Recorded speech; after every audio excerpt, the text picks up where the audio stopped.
All right, let us begin. We're in the middle of the Chagiga. We're on Daf Yud Het Amud Bet 18b1, and we are starting really a new sugya, a new topic in Masech Chagiga, which is the topic of Tuma v'Tahara, purity and contamination.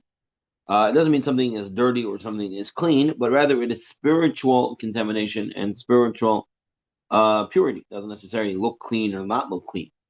But some of it's how. What's the connection to the Gemara? What's the connection to what we're learning? Well, simply put, when a person has to come to bring a carbon, he has to come to the Mikdash. He has to be tar. He has to be pure.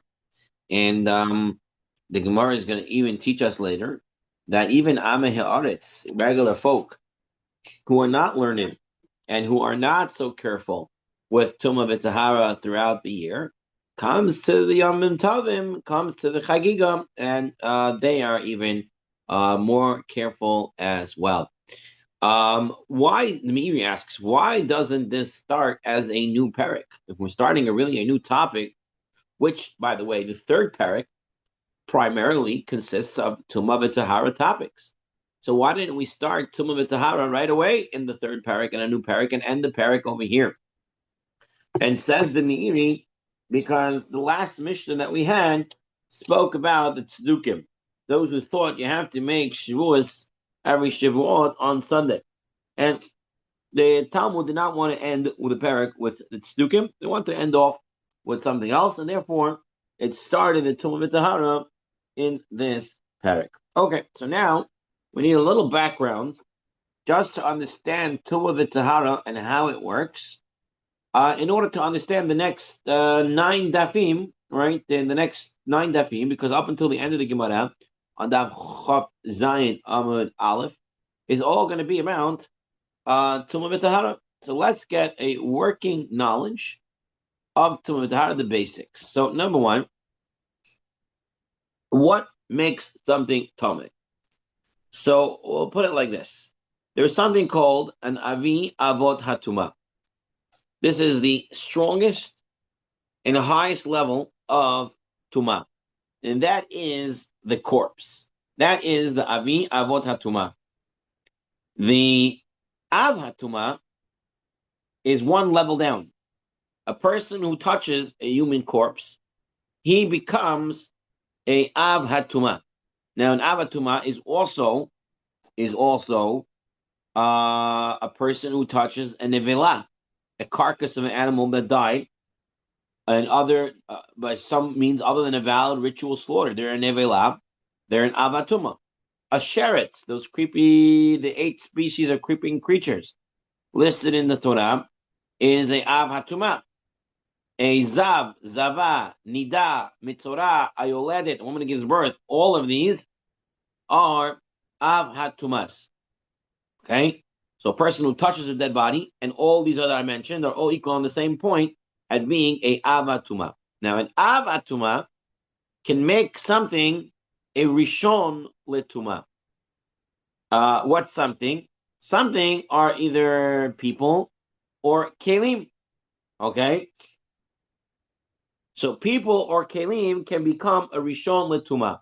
So a person can technically become an avatuma, or the person can become a rishon letuma. So if somebody touches a nida, for example, they become a rishon letuma. If someone touches somebody who touched a dead body, so the person who touches the body is avatuma. Person who touches that person, he becomes a rishon letuma. Someone who touches a dead sheretz becomes a rishon letuma. A keli who touches any of these things that are mentioned becomes a rishon letuma. Then you have something called a sheni letuma. Food can become a sheni letuma.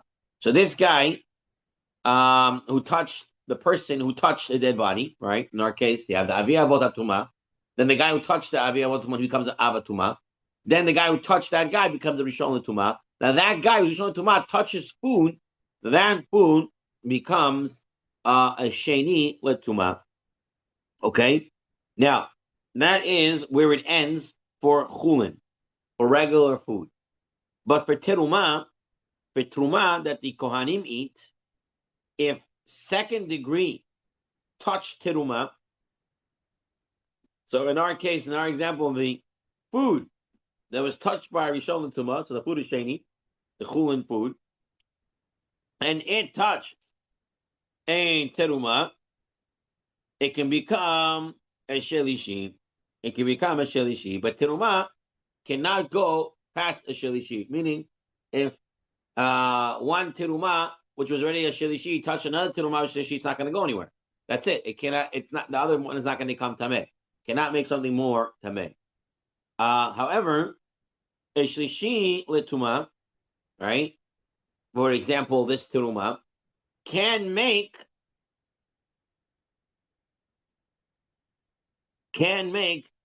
kodesh, meaning korbanot, can become a revi'i. Okay, so whereas by chulin it ends off by a sheni, there's no longer what's it called, tuma past the level of a sheni. A teruma can become a shelishi, but kachim korbanot can become a fourth level.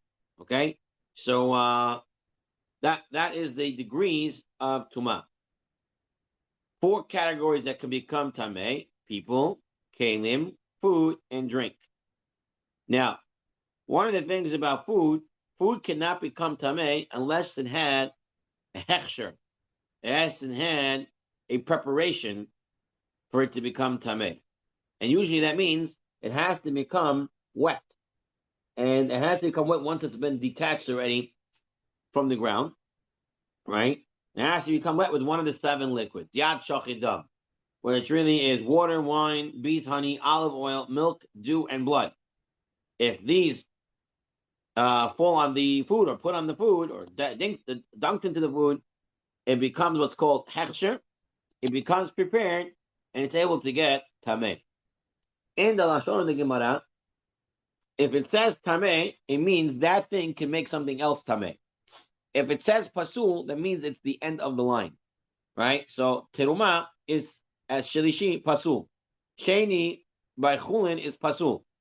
Korbanot by revi'i is pasul. It can no longer make anything tameh. Okay, how does a person become tahor? Person becomes tahor by going to the mikvah. If it is corpse contamination, then he's going to need paraduma, 3rd and 7th day, and then he goes into the mikvah, and then he waits to the nightfall, and then he becomes tahor. In certain other cases, like a zav or a mitzora or a yoledet, not only does she need to go to the mikvah, wait the days and go to the mikvah, they also need to bring a korban in the morning. So the morning after they're going to the mikvah. That is, in a nutshell, the tumah v'tahara and how it works. One other point of needing to know is the fact that the Rabbanan added an idea of tumah, meaning it's not of a biblical nature, rather it's the Rabbanan form of tumah. What is that? That is tumat yadayim. That somehow the hands can become tameh without the rest of the body. Biblically speaking, the oraita, if a person becomes tameh on his hand, he becomes tameh his whole body. It's either all or none. That's the way it is biblically. But the Rabbanan came and they put a special tumah on the hands, and they did this in order for people to be careful when it comes to tumah v'tahara. So people will be more knowledgeable and more careful, more cognizant about tumah v'tahara. So what did they do? First of all, they said stam yadayim, regular hand. The person wasn't careful with his hands. Is tameh, is considered tameh. What type of tameh? Hands of a becomes a level 2, right? Sheni l'tumah becomes a sheni l'tumah. Stam yadayim sheni l'tumah. If, for example, the person touched a Torah scroll, right? He also becomes his hands become sheni letuma, and the rabbi said he's going to have to wash his hands, the tilat yadayim, in order to get it off. Okay? Now, sheni can make a shlishi, so the kohen has to be careful to wash his hands before he eats teruma, right? So, because the rabbi said the hands stam yadayim become a sheni, and if you want to eat teruma, you have to be careful. You have to wash your hands before making tilat yadayim. So it became even more interesting, I will tell you. This is the reason why we have netilat yadayim before we eat bread. Chachamim said, if we're going to make the gezerah just for the kohanim, they're not going to listen. We have to make it for all Klal Yisrael. So every time someone wants to eat bread, right, just like the kohanim would eat their wheat, the terumah wheat, they would have to wash their hands. All of Klal Yisrael, every time they eat bread, they have to wash their hands. That was a gezerah on a gezerah on a gezerah, right? Because the real gezerah is the chachamim put in that there's tumah on the hands. Then they said that the kohanim have to wash their hands before they eat terumah. And then they said, because the kohanim put it on all the Israelim. They only put it on bread and not on other things. But whatever reason, the main food item from Truma, right? Dagan, Tirish, Yitzar is the main three. And Dagan is the number one, is the bread. So that's the one they were worried about. And that's the one they make Gezerah, that a person has to wash his yadayim, which applies to us today. We still have to wash our hands before we eat bread. Right? That is somewhat of a background of Tumah v'Tahara, Gezerat Chachamim, and now we can jump into our Mishnah on Yudchet Amud Bet. So let us begin. Says the Mishnah, Notlin leyadayim lechulin u'maaser v'truma. We have to wash our hands until yadayim when we eat chulin. When we eat maaser here means maaser sheni. That is the food that a person has to bring up to Yerushalayim and eat it there. Right, and if he cannot bring it up, the produce that he had, and he cannot bring it up, right? What's he going to do? He's going to be paid it, redeem it on coins, on money, and he has to add a chomesh, a fifth to that amount, and then he takes that money up, and he buys food and drink, and he eats it in Jerusalem. Okay, so noting that but if a person wants to eat korbanot, right? And he has the impurity the Chachamim gave him on his hands. Ul Kodesh matbilin. For Kodesh, if eating kochim, he has to put his hands into a mikvah. Right? He has to put his hands, just his hands, into the mikvah. Im nitmeu yadav, if his hands became tamet, so not just stam yadayim, but rather it became tamet, touching a Torah scroll or the like. Now, what? Nitma gufo, his whole body is considered tameh, and he has to go into the whole mikvah. What is this for? Ulahatat. I missed that word. Ulahatat. In nitmu yadav, nitma gufo. What's the hatat? The way we understand it is meh hatat. Is the water of the hatat. Is the water of the para aduma. Person who's going to go prepare the para aduma, he has to be extra holy, and as such, if his hands are tameh, right, you touch a Torah scroll, and he, with his bare hands, he now becomes, what's it called, yadayim or sheni. Still, yadayim's not going to work. Dunking your hands into a mikvah is not going to work. Rather, you're going to have to go into the mikvah completely. That is the Mishnah first statement. Now, the Mishnah continues. Tava lechulin, huchsach lechulin. Person who goes into the mikvah for becoming tahor for chulin, for regular food, right? It was the derech. Although regular food, chulin doesn't have to be eaten b'tahara.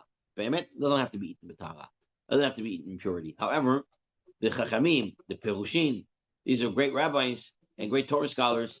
They would eat even their chulin on the level of tahara.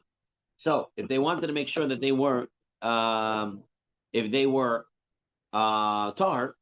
so taval chulin, if they went to the mikvah so they could eat their chulin b'tahara, like the chachamim would do, it worked for chulin, asur l'maaser, but it would not work for maaser. Meaning, even though he went to the mikvah, his thought was to become tahar to eat chulin, not to eat maaser sheni. Therefore, he cannot eat the maaser sheni. He had to have kavanah for the maaser sheni. Taval maaser, maaser. He had kavanah for maaser sheni. He can eat maaser sheni, but what? Asur l'truma. but he cannot eat truma. He didn't have kavanah for truma, so therefore it only works for ma'aseh sheni. Taval truma, truma. If you went to the mikvah for teruma, he's good for teruma, but asur lekodesh, but he cannot eat korbanot. Tavel lekodesh, hukzak lekodesh. But if he went in to eat korbanot, went to the mikvah till he comes to eat korbanot, asur lehatat, he cannot deal with the meh hatat, meaning that the level that I'm going for, I have to have kavanah for it. And if I didn't have kavanah for a higher level, I can't do the higher thing. As the next part says, taval lehamur mutar lekal. If I went for a higher degree, I can do the lesser degree. If I went to do the paraduma, and that's how I went to do the mikvah, so now I'm tar for everything, for karbanos, and for truma, and for ma'aser sheni, and for chulin, fine. But if I only went for ma'aser sheni, it's ma'aser sheni and chulin. I went for teruma, it's teruma, ma'aser sheni and chulin. It's lower, but never higher. You have to have the proper kavanah when going into the mikvah. Taval velo huksak. If he went into the mikvah, but he didn't have any thought, he didn't think. He just went in. He went to the mikvah without any thoughts. Hi'ilu lo taval. It's as if he did not go into the mikvah at all. The guy didn't have the kavanah of going to the mikvah. He didn't go into the mikvah at all. Taval velo huksak. Hi'ilu lo taval. Now we're going to see in the Gemara what this means, and then I'm bringing it down la halacha. That means for everything else.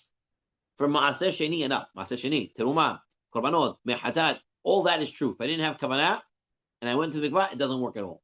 However, for chulin, for regular food, going in even without kavanah works. You don't really have to go in for the for chulin. You can eat chulin betuma.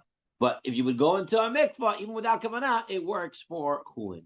Okay, that we're going to see in the Gemara shortly. But just wanted to bring the Rambam as the halacha on that piece. For everything else, but it does work for chulin. Okay, says the Gemara, says the Mishnah further. Big day amaretz midras liprushin. So tumat midras.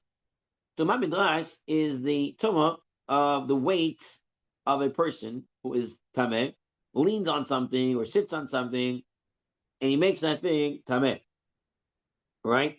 So what we're saying here is that the Aretz clothing, even though he tells you it's tahor, the perushim, the people who eat chulin b'tahara, have to consider his clothing tameh.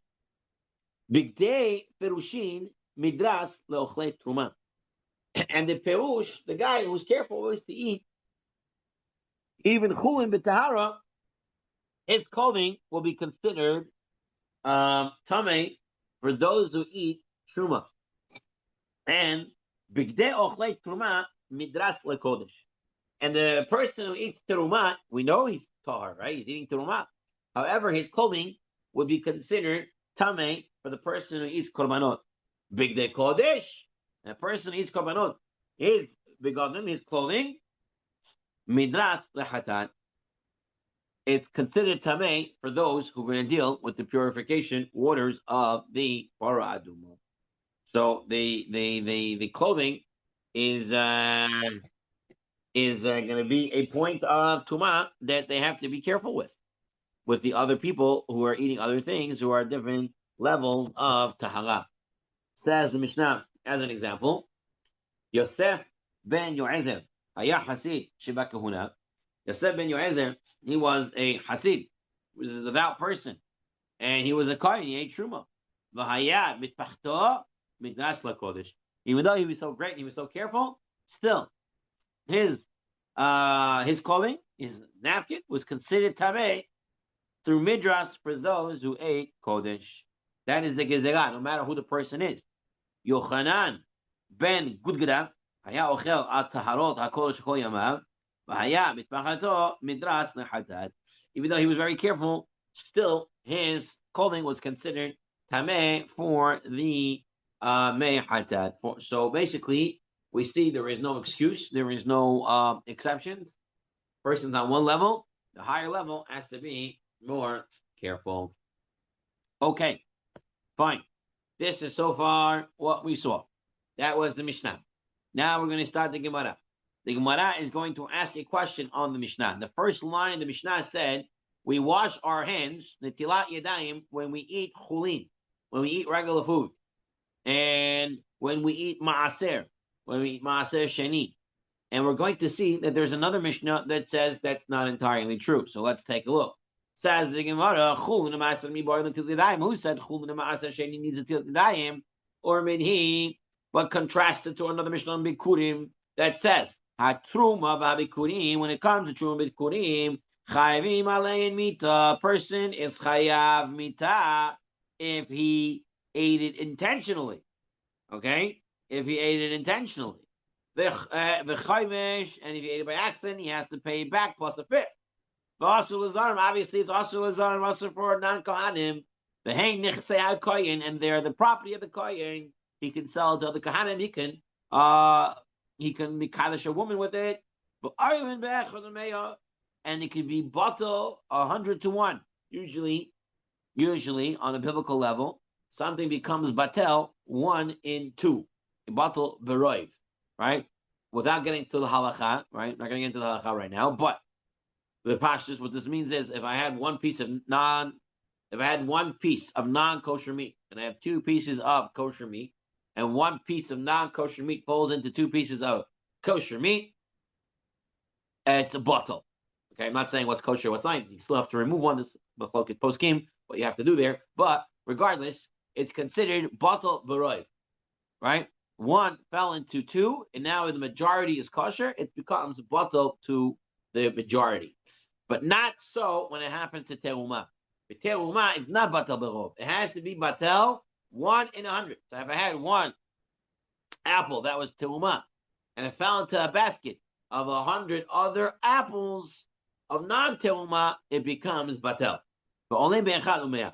Okay. Ut'onin nitilat yadayim. Now, teruma bikurim require nitilat yadayim. V'ha'erev shemesh. And if a person goes to the mikvah, he has to wait for the nightfall.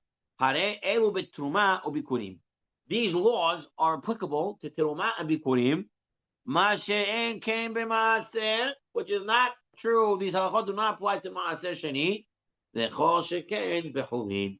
And obviously it doesn't apply to chulin. And what did this Mishnah say? U'to'onin nitilat yadayim. Teruma requires nitilat yadayim. And then it said, and this is not the same thing by chulin and maaser sheni. So how can our Mishnah say chulin and maaser sheni requires nitilat yadayim when this Mishnah Bikurim says they don't? So kasha maaser or maaser. There's a question from maaser to maaser. One Mishnah says you don't need to wash your hands. On one Mishnah says you do. Kasha chulin chulin, and it's a question on regular food. Our Mishnah says you have to wash your hands, and the Mishnah Bikurim says you don't have to. So the Gemara said it's possible to answer one of these questions. It's possible to say that maaser is not a question. Why? There's 2 opinions that we see. These are Rabbanon. Why? We have a Mishnah that plans the Mishnah in Para. The Mishnah says, "Kol hata'un bi'admayim midivrei sofrim." Anything that requires water midivrei sofrim, meaning anything I have to do until idayim, right? What does it do? Mitameh et hakodesh. It can make korbanot. So it means my hands are sheni. That's what it means. Stop yadayim. My hands are sheni. Right? That's what it means. Kol hata'un bi'admayim midivrei sofrim. Anything that requires yadayim from the rabbis, which means the rabbi said the hands become second level. So, mitameh et hakodesh. It makes kodesh tameh. Right? It makes kodesh tameh. It makes a korban a shlishi. And that shlishi can make now a revi'i. Uposel et teruma. And it's posel teruma. It's the end of the line for teruma. It cannot make another teruma a revi'i. Only goes to a shlishi. So, umutar lechulin u'maaser. But for chulin and maaser, it's mutar. I don't have to wash my hands. So here we have an opinion of Devri Rabbi Meir. Rabbi Meir says, for chulin and maaser, I don't have to wash my hands. The chachamim osrim b'maaser. Chachamim say no. When it comes to maaser, you have to wash your hands. So here we have it. We have it. Machokin Masechet Parah. Right? That what? One Rabbi Meir says you don't have to wash your hands. Well, guess what? That's the Mishnah Bikurim. Mishnah Bikurim says you don't have to wash your hands. That's Rabbi Meir. And you don't have to wash your hands in Maaser Sheni. And the Mishnah that says, our Mishnah that says you have to wash your hands, that is the Rabbanan. They say that you have to wash your hands. The Gemara says, we still have a question on chulin. Because you have one chulin that says that you have to wash your hands, and one chulin doesn't say you have to wash your hands. And now the machlokin here is just about maaser. When it comes to chulin, they all agree that you don't have to wash your hands. So it's still a question, achulin. The Gemara says, like kasha, it's not a question. No. It depends. One Mishnah is talking about eating. Our Mishnah says you have to wash your hands. That's about eating. That's why you have to wash your hands. Chulin, Ma'aseh you have to wash your hands because it's about eating. The Mishnah in Bikurim says you don't have to wash your hands. Kan b'negia. That's by just merely touching it. Therefore, you don't have to wash your hands. What are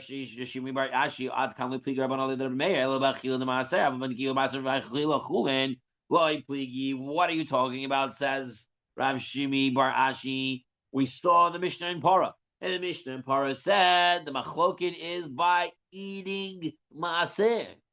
That's where one says you have to wash and one says you don't have to wash. But when it comes to chulin, there's no difference between eating or touching. No one says you have to wash, right? So don't tell me one Mishnah is negia, one Mishnah is achila. The Mishnah in Parah makes it clear. It's the chulin is only eating maaser, not with touching maaser, and not with eating or touching chulin. Everyone holds you don't have to wash your hands. So that explanation that one Mishnah is about Yechila, one Mishnah about Negiah does not work. So Rav Gemara says, and this is the final answer, Ela Idi ve'idi ba'achila. Truth is, both Mishnayot are dealing with eating. However, what food are they dealing with? Like kasha, and it's not a question. Kan ba'achila dinahama, kan ba'achila deferi.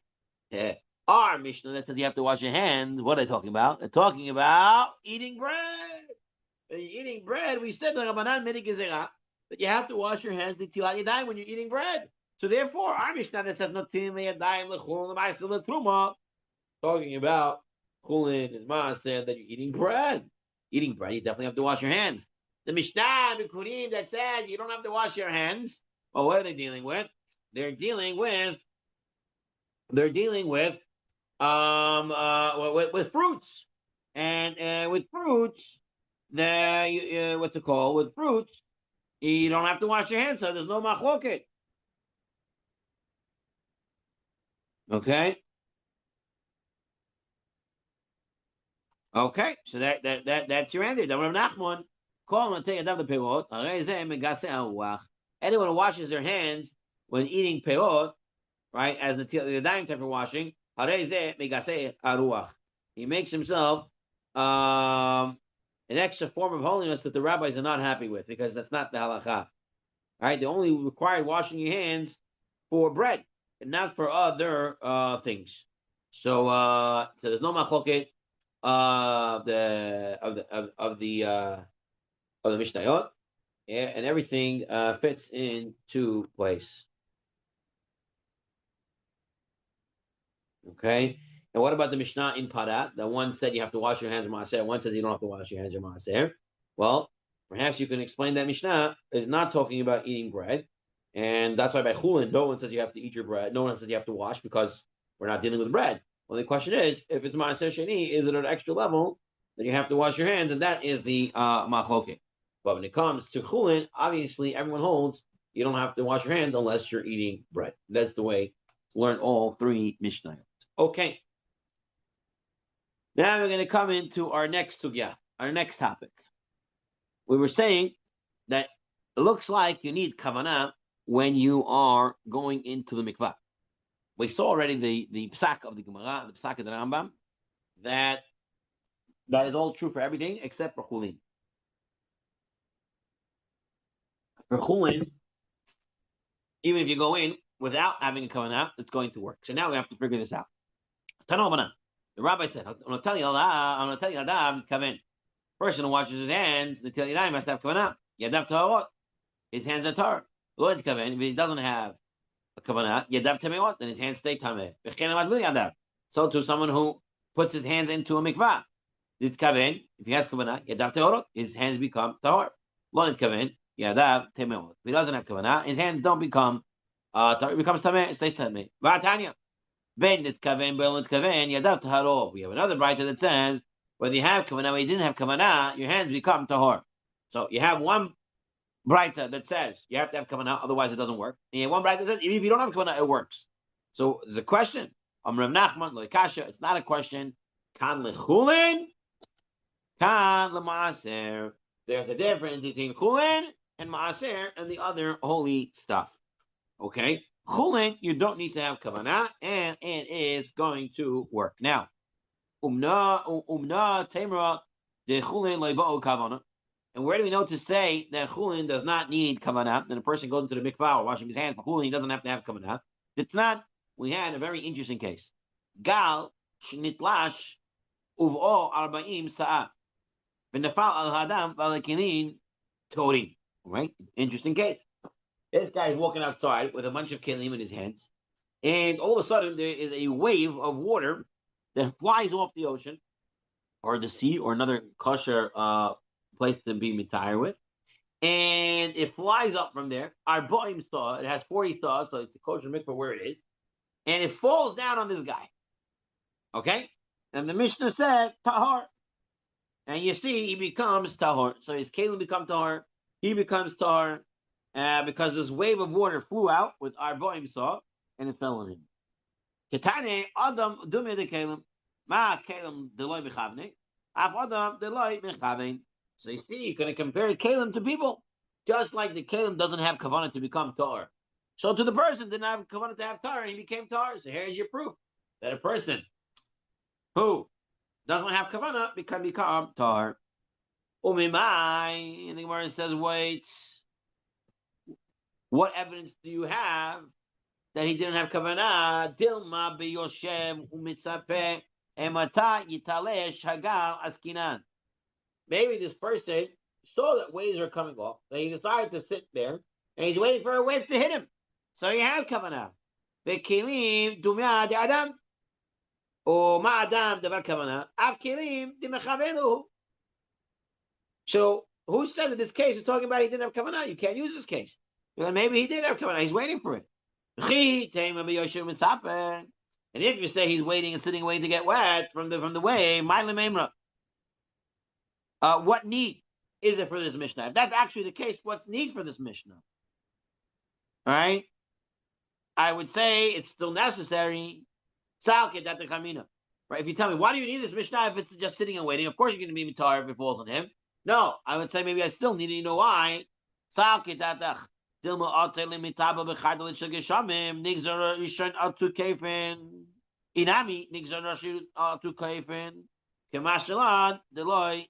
Gazrinon. Okay, so you wanted to say you have a proof from here that he was no kavanah, but not true. Maybe he did have kavanah. That's the case. And if you tell me what's the chiddush there, here's the chiddush. I'll tell you the chiddush. The chiddush is maybe you would say that won't work. Why? Because rainwater falling down is not a mikvah, and it won't work. So maybe I would say compare it to a mikvah. And the guy might get confused. Oh, a wave of water fell on me and it works. So maybe mikvah water, the rainwater that falls on me, also be considered mikvah water. No, we say that's why we have to learn this chiddush. Or why? Why else I need this chidush? I might think that the head of the ark and the arches of the ark, I might get confused. What can be used, right? We're going to see there's edges and there's arches of a wave. Okay, just to figure it out, the arch is the top part of the wave, what's in the ear. The edges is what's still connected to the ground. And maybe I would say, you don't want a person to be mitaher in a wave because he might use the arch of the wave. And the arch of the wave is not going to be a kosher way to be tahor. How do we know we don't immerse in the arches? The Tanya, we immerse in the edges, we don't immerse in the arches. We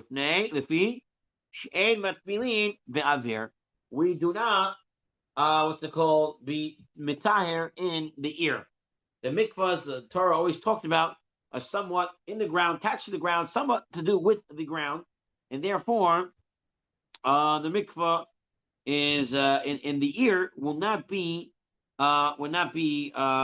considered a kosher mikvah. When discussing immersion, the Torah never speaks of body water suspended in midair, only of a spring or a pit which is on the ground. Okay, Okay. Now, okay, so we don't have proof. So we're still looking for proof that if I went into the mikvah without kavanah, it works for chulin. So here's another. El maha. The tran peretz enough mutoch amahamayim. Upashim mishi yadav temiot utalan yadav teorot ufeot enam b'chiyutan. ובשביל שיתחו ידיו טהורות, והפירות הרי הן בחיותן. Okay, so here's the case. Listen to this. The guy had a couple of fruits, and it fell into water accidentally. Now he wants to go fish it out. So if you put his hands inside and he takes it out, right? He never wanted the water to fall on the fruit. So what happens? His hand went into the water. His hands become tahor. But the fruit also is tahor, and it does not even be considered hechsher. It doesn't even be considered prepared to get tumah. Why? Because the guy never wanted it. Chiyutan has to be that he wants it there. He never wanted the water to go on it, so it doesn't work. But in the second case, is where he wanted to put his hands inside to become tahor, and he also took out the fruit. So since he wanted the water to go in his hands, now that the water from his hands go onto the fruit, it's going to be considered as if it's prepared to be mikabel tumah. So what did you see from the first case? The guy didn't have any kavanah, and he put his hands inside to take out the apples. Still, his hands become tahor. So you see, don't need kavanah. Eight to Rabbi Nachman. The Gemara says 1 second. We have ha'toiva lechulin, the huchsak lechulin. Our Mishnah said if a person went in for chulin to be to go into the mikvah for chulin, and it works for chulin. Asur l'maaser. Huchsak ein. If that was his intention. Why huchsak loy? If he didn't have intention, not. Our Mishnah seems to be clear that way. The Gemara says, no. This is what our Mishnah said. Hakika amar. Apapi shehuchsak lechulin asur l'maaser. Even if he had kavanah to go in for chulin, it doesn't work for maaser. But he doesn't need to have kavanah for chulin. Eitvei. Rabbi again challenge of Nachman. Tava v'loy huchsak hilu loy tavo. Our Mishnah said if a person went to the mikvah with no kavanah, it's as if he didn't go into the mikvah at all. My lav kilo lo tavo klal doesn't mean it didn't go into the mikvah at all. Doesn't even work for chulin. The word says no. Kilo tavo lemaaser of a tava lechulin. Now Rabba was unconvinced of Rav Nachman's response. Who saw the chay coming chelei? He thought he was just pushing me off. Nafag dakva ashkach. He went and he investigated and he discovered that Rav Nachman was right. The Tanya was told him right up. Tava v'lo huchzak asur l'maaser umutar lechulin. It's asur for maaser, but it's mutar lechulin. So it comes out halakha maaser that for chulin a person does not need to have kavanah. It's good to have kavanah, but he doesn't need it. It works still. Everything else you need to have kavanah. Everything else. If he didn't have kavanah, then it doesn't work. It doesn't work at all, but it does work for chulin. For the wave that comes out of the ocean or comes out of the body of water, if two of the edges are still attached to the ground, the Rambam says that will work for the mikvah. But the arches part, the tar part, would not be worked to make the person tahor. So we'll end over here. Shavua tov lekulam.